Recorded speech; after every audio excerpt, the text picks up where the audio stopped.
Hello everybody, my name is Anthony. Welcome back to Let's Play Hearts of Iron for Kaiserreich Russia. Let us continue on from where we last left off. So it is April of 1940. World tensions currently at 72%. We were so close to potential Weltkrieg, but again, I think we will be waiting for that August 1st deadline, and then needs to get to 42 days after that. So I'm going to assume the war's probably going to be in September. And again, I'm trying just to think about what might happen between now and then that would cause world tension to go up. I don't really think there is anything. At least not that I can think of. Like I'm trying to even like what would even be an event? I'm not too sure.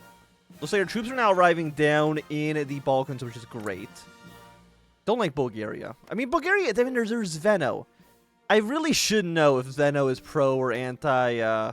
Russia. I think Sveno is pro Germany? I've made this mistake before, so forgive me. Radio propaganda, don't care about any of you. Now, we do have a lot of political power, and very, very soon we will be able to develop the Heartland, get a few more factories off of that. I mean, actually, we do have some military staff we could maybe try to get. Army Logistics Genius, I think, would be really nice. Expert in... Do we have any other geniuses? No. Head of staff. Yeah, I think we just take you. 100, he's pretty cheap. We'll take him now. And we got a lot of infantry, so I think that does make sense for us. And future North okay. I'm guessing this could be finished the okay, yeah, the OSCAB. The Special Caucasus Autonomous Area, the OSKAB, has finally been abolished after 2 decades of failure. This system of regional autonomy was often dysfunctional and corrupt, where groups like the Terra Cossacks and the Ossetians utilized it as a means of control, while Chechens and the English never really had the freedom that they wished. But the question is, what will the new system be like? The closest to the current system would be the North Caucasus Mountain Autonomy, the SEKAVKAB. Terra will be detached from the polity, which will only include the mountaineering peoples, who each have their own sub-autonomy under the SEK like the government.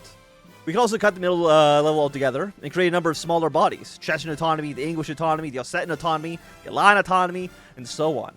This does not have the risk. This does have the risk of increasing unequal development in the region. Finally, we can simply make all these regions commercial gubernerias, just like any other minority region in Russia. A normal gubernaria where locals have a degree of local democracy to handle their own business. Let's see. We'll remove Cossack host. Gain more party popularity, but a lot of other things get a little bit worse. Max factories, 2% stability boost. 50% recruit population. I guess we'll take the separate national autonomies. I don't know if it really makes a big deal one way or the other. The Caucasus, I'll be honest, are not a major part of my game theory when it comes to what we're going to be doing here as Russia. Okay, develop the Heartlands. Siberians as well. Again, the American Ice March doesn't matter. We did also, yeah, we did do all the 5th columnist. Could upgrade Turkestan. 10% more stability. Actually, it's like 22% stability. Base value of 86%. Facts will have war. And what can we do you? This is only after we've actually already won the war against Germany. So I guess we'll do the Siberian Development Program. And let's see. Consumer goods. I mean, it's going to take a year. Which is probably too long. You don't even have a time up. No, 80 days. Okay, I'm blind. Let's take the shorter ones. Kursk. Yeah, we'll take the shorter ones. So again, the war is going to break out within a year. Like we'll take those year-long ones, you know, when we can. I mean, the problem is, I mean, the oil fields would be nice for sure, but we need higher excavation. Some of these other places are like a little close to the border, right? I mean, I know we're developing too, also they're close to the border. But there is a real risk that they could be taken over by the Germans if we can't push as nicely as I would like. You're purple army. No, you're red army. Well, let's station One of you down south. Other army can join up with purple. Where are you guys? Oh, you're the ones over in Manchuria. Not a big deal over there. Cause funds, don't worry about you. Yeah, they keep wanting me to upgrade these Maxian factories. I'll be honest, game. As Russia, I don't need it. Germany has supported the resistance. We received intelligence that Germany is arming anti-government groups. Key among them is Vasily Bolirev, the trader officer who now operates from Berlin. What are you at? 4 and 5? It's fine. It's absolutely okay. Oh, wait. 86%. Because Japan has declared war on China. Well, here's the thing, right? The AI is guaranteed immediately to start the Second Weltkrieg. As soon as they had that, the option open to them, once they have take down Germany, they'll take it as soon as they can, every single time. Now, I think we'll also take it right away, because I mean, at the same time, like, there's nothing else we're really worried about, right? Like, what else are we waiting for? I don't really think there is anything. Like, we have some more division that we could theoretically deploy, and that'll be nice. But I think we need to start the war ASAP. The thing is, we can't let France just fight on their own. If it's just France, they are going to get killed. So we need to support them in some capacity. Tactical bombers negative 24. They own on tanks as well.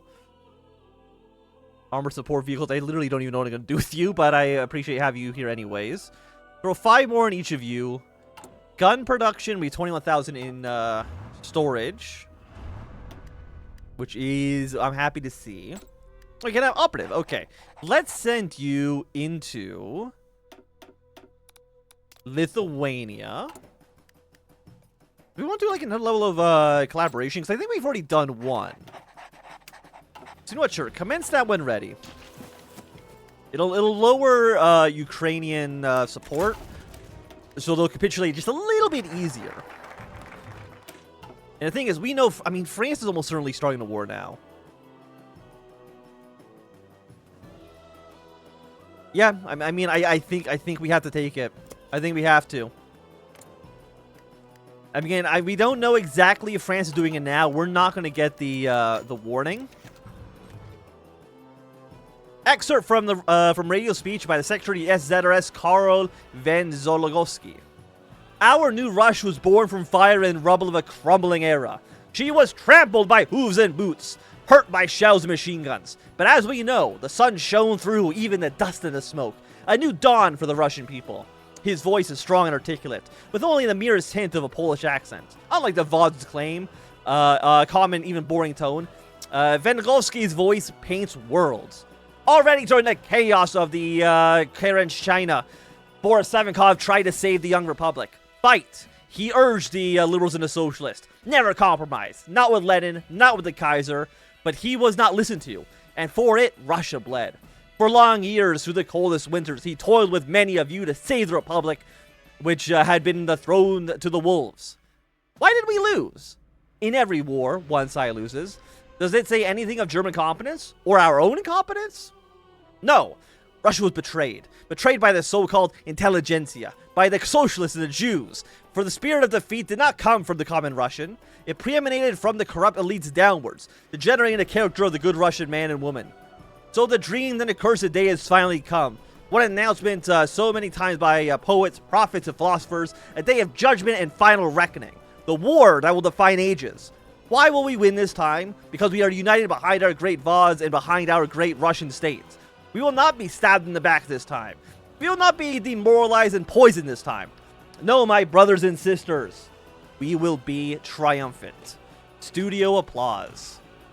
Okay. 10% more war support. Honestly, like, in terms of our war support and stability, we're doing very, very nicely for ourselves. Do we deploy? I think we need to deploy these units. I know they're not going to be at full strength. I don't care about that too much. What I want to do is to make sure that all of these armies that are going to be on the front line are actually, like, fully staffed. Where are you guys? You guys are the troops in Belarus. We can send 2 more to you. We can send some more troops against Finland. Because, again, Finland is in the Reichspakt. Norway, I think, is going to die immediately. Italy is a bit of an awkward situation. I honestly don't know what's going to really happen there. And again, the Entente is also a bit of a wild card. Now, again, Serbia, Romania, they should join our side when the war begins. You can build you. I think that should be fine. I think, again, you're a little too close to the front. But developing Siberia, now that is something that we can absolutely work with. Because Siberia should not be under threat. I mean, there's no chance that Japan's going to do anything. I honestly don't even know. Does Japan even have a cost of belly against us? I'm trying to even remember if there's anything that they can actually do. I mean, I know before when they had Transamir, and they could sometimes join up with Japan. But I don't know if they have a, I mean, they have Siam, they have India. Yeah, I don't think Japan can actually attack us. Like, we can get claims on them, but I don't think they can ever get claims on us. So Japan is like, we can do whatever we want with Japan when the time comes. Let's see. So we have, I mean, we do outnumber them on the front pretty substantially. Do we have any more planes that we can deploy? Yeah, I mean, we do. We got some garbage in here. Let's have you on this front for right now. Are all of you,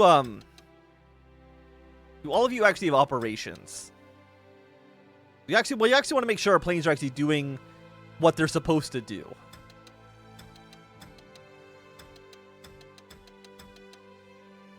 I think that's good. Is every plane doing... What are you doing? You're not doing anything. Because you're preparing for the air raid. Okay, fair enough. Again, we just want to make sure every plane... I think, are you also preparing for the air raid? I believe so. And then our planes down in the south. Again, we want to make sure that you're actually covering these troops appropriately.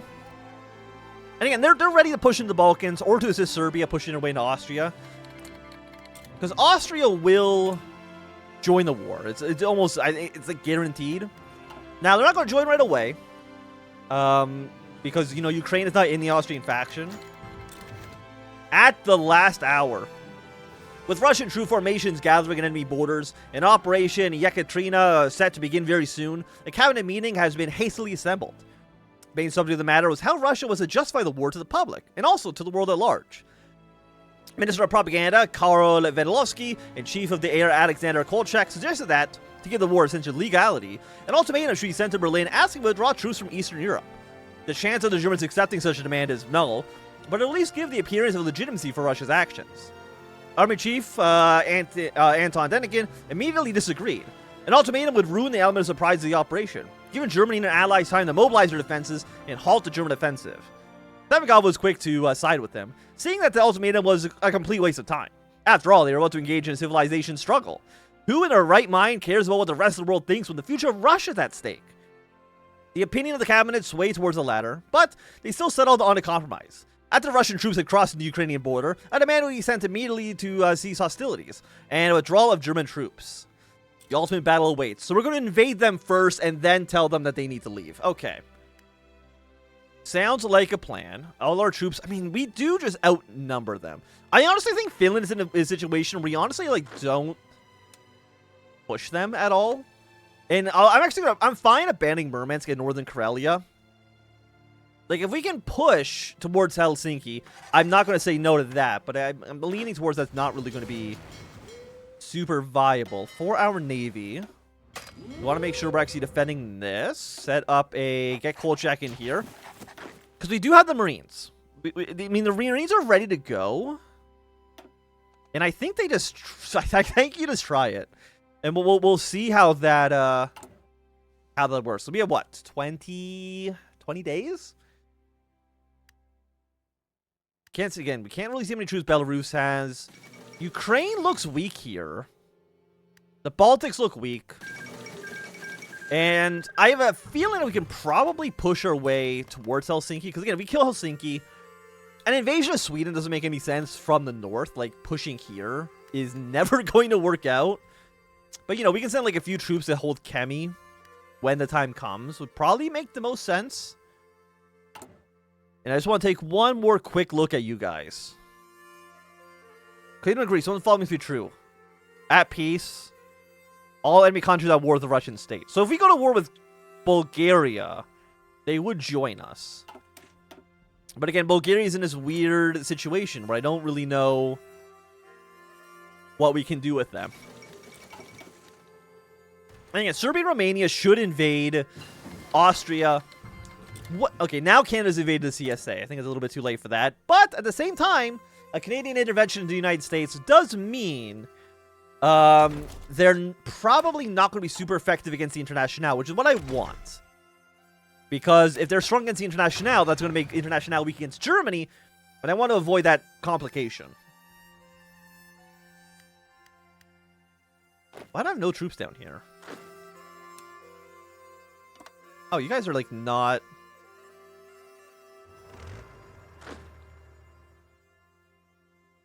Wait, where are these guys?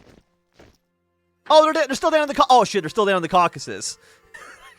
Whoopsie. Okay, can you guys go up north, like, immediately? Thank you, thank you.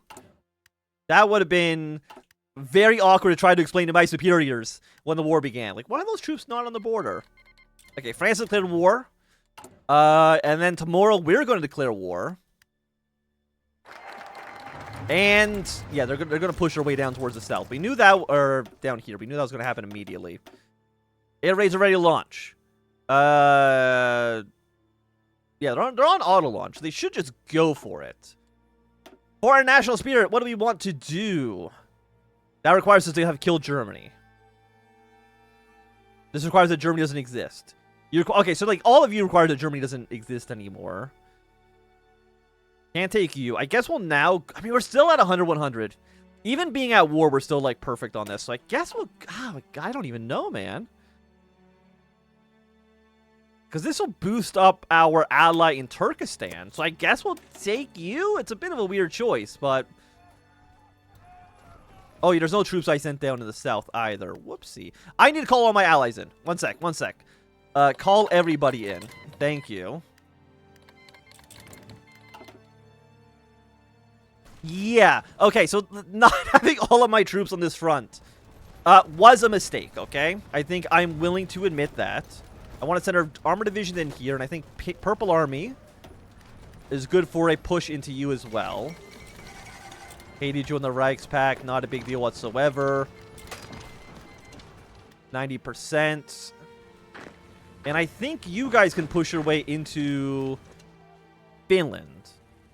Just trying to see if there's anywhere else that's a little bit weak. I mean, I think you guys can probably counter.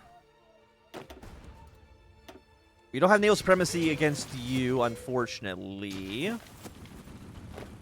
So we can probably push through this 4-stack. And aside from that, we're just trying to take a look. And I want to take Ruthenia out.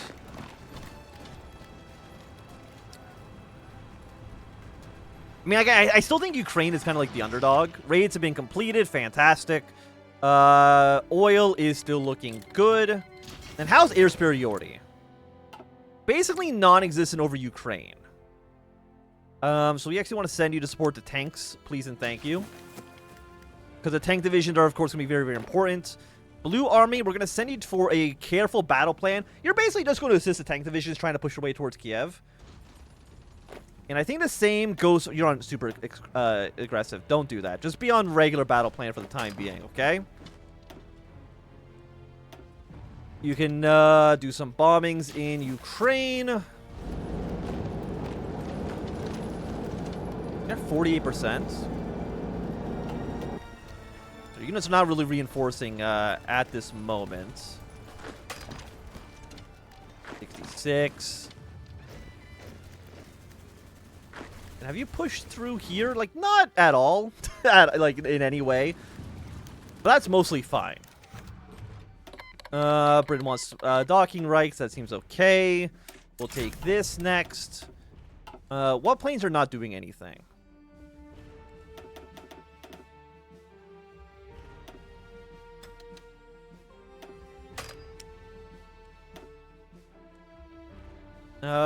Support this army? Where are you? You're standing by. I'll be honest, I don't know why you're standing by. Train, okay, economic projects. Do we have anything in here? Diversify elite projects. Subjugate Bulgaria. Again, requires that Germany doesn't exist. And we have 112 days to take Kiev. Which I mean, I want to do that, of course.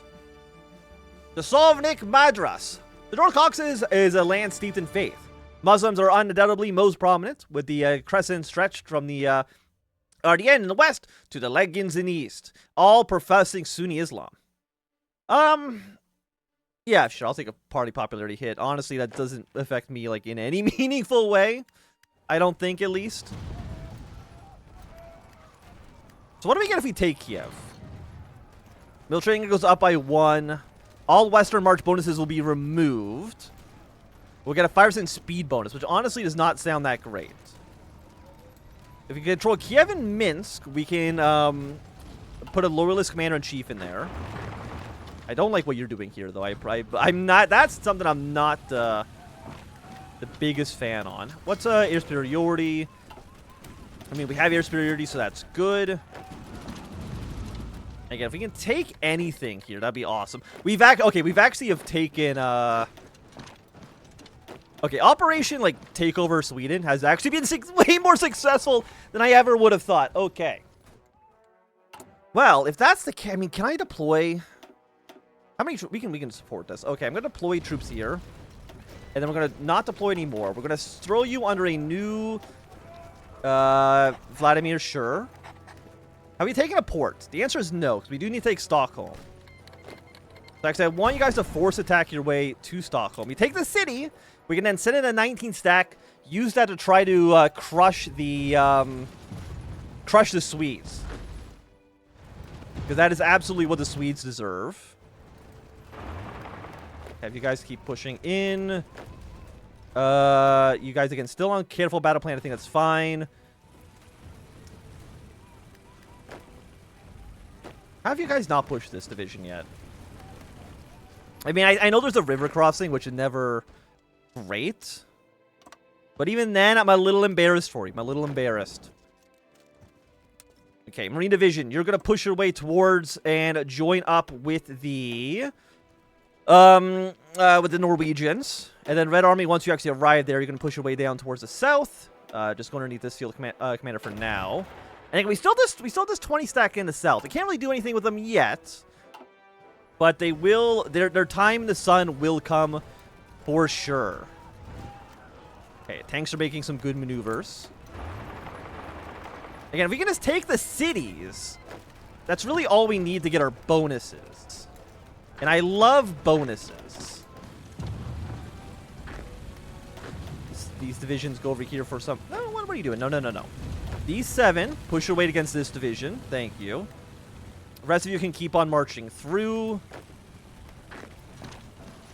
86. I'm kind of feeling like some sort of force attack, but we'll see.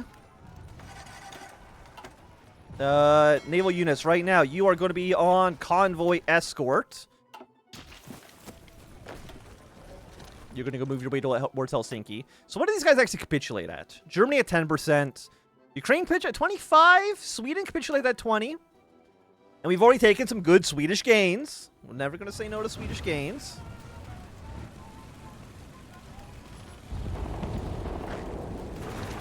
I think the tanks... I was going to say the tank... Ooh, little encirclement. Not going to say no to that one. And you know what? Turkestan. How many troops do you guys have? You have 8 divisions? Okay, you're not as... I'm not as impressed as I thought I might have been with you. I'll be completely honest. I was expecting something a little bit more grandiose. But we didn't get that.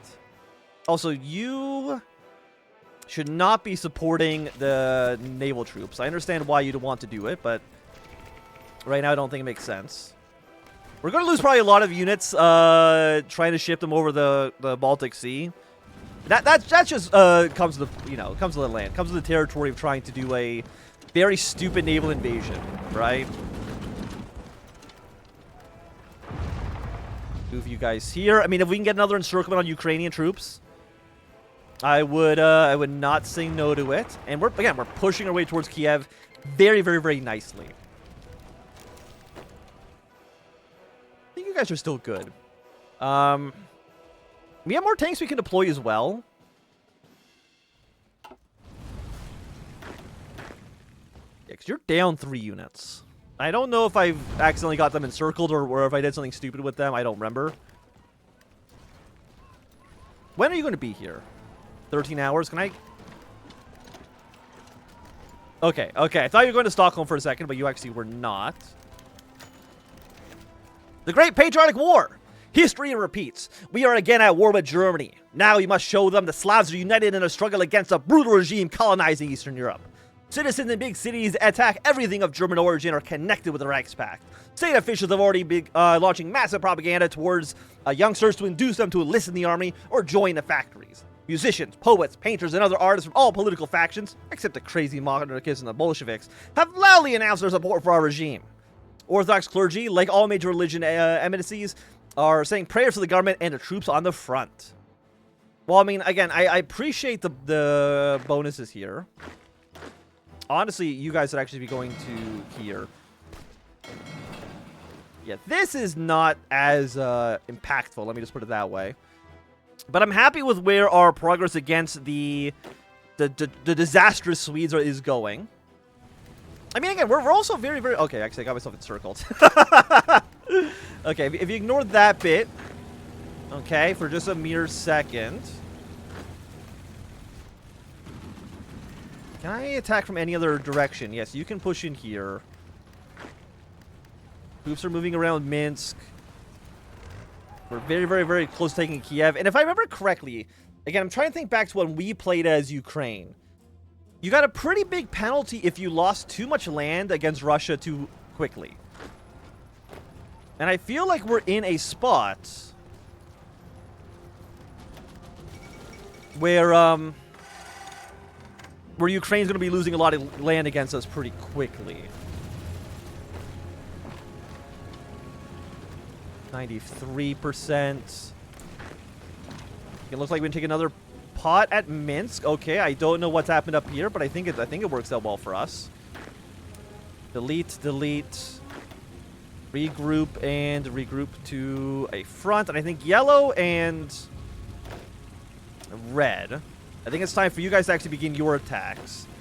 While we do just take a few provinces here. I'm glad I was able to... You know what? I think the Finnish army here could also do some attacks. I'm going to be a little bit more careful with you. But I think other than that, you're pretty good to go. Now, the Marines, of course, are not going to be incredible. You know, actually, deploy these tanks. Get rid of any new tanks being built. Send you guys a tank army. And these 4... We're going to send 3 to you. And we'll send 1 to... purple. I think that seems okay. Okay, they've actually put more troops in Minsk.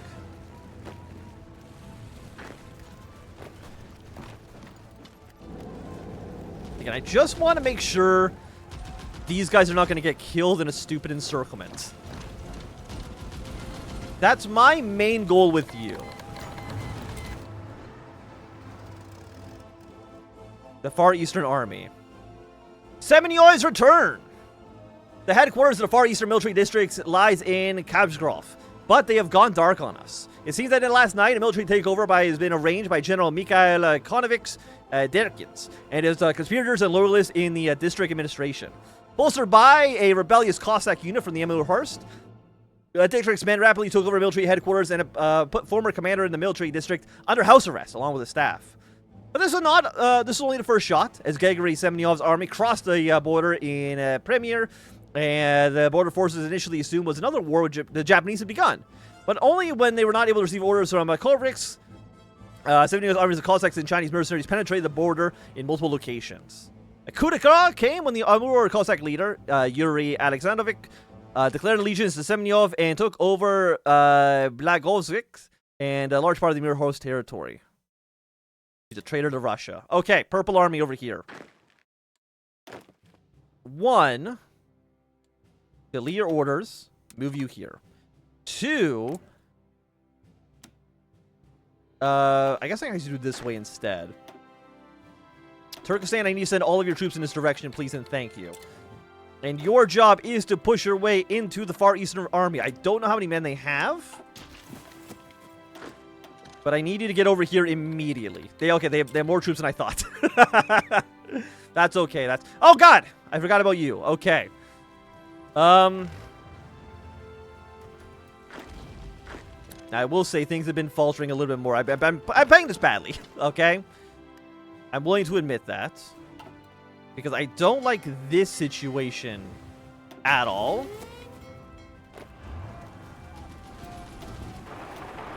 Okay, they're still trying to take Kiev, and I appreciate that. Progress in the steppes. Let's get the calculating machine. You've lost some units because I'm stupid. Does this connect? It does connect. Look at us go, gamers. Okay. Gamers have arrived. But you know what else has arrived? The end of this episode. So if you enjoyed, a thumbs up. Not enjoying, thumb down. You want to see more, subscribe, and goodbye.